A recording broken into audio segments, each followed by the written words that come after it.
Redwall by Brian Jakes. Illustrated by Gary Paulson. Cover art done by Tony Howell and narrated by Intbrat Master.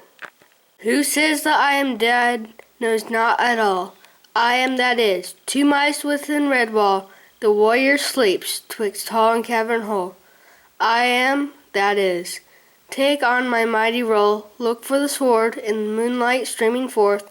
All night when day's first hour reflects the north from o'er the threshold. Seek and you will see. I am that is. My sword will wield for me. It was the start of the summer of the late rose. Moss flower country shimmered gently in the peaceful haze, bathing delicately at each dew-laden dawn, blossoming through high sunny noontides, languishing in each crimson-tinted twilight that heralded the soft darkness of June nights. Redwall stood foursome among the marshes of Old South Border, flanked by 2 sides by mossflower wood's shaded depths. The other half of the abbey overlooked an undulated sweeps of meadowland, its ancient gate facing the long dusty road on the western perimeter. From above it resembled some fabulous dusky jewel, fallen between a green mantle of light silk and dark velvet. The first mice had built the abbey of red stone quarried from the pits many miles away in the northeast. The abbey building was covered across its south face by a type of ivy known as Virginia creeper.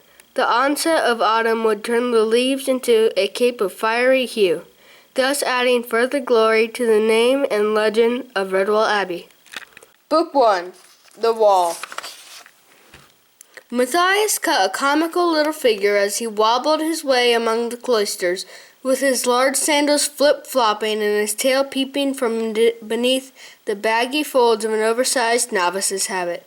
He paused to gaze upwards at the cloudless blue sky and tripped over his enormous sandals. Hazelnuts scattered out upon the grass from the rush basket he was carrying. Unable to stop, he went tumbling cowl over kale. Bump!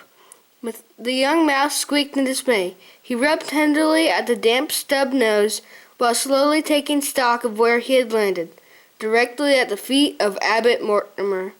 Immediately Matthias scrambled about on all fours, hastily trying to stuff nuts back into the basket as he muttered clumsily apologies, avoiding the stern gaze of his elder. Sorry, Father Abbot, I tripped, you see.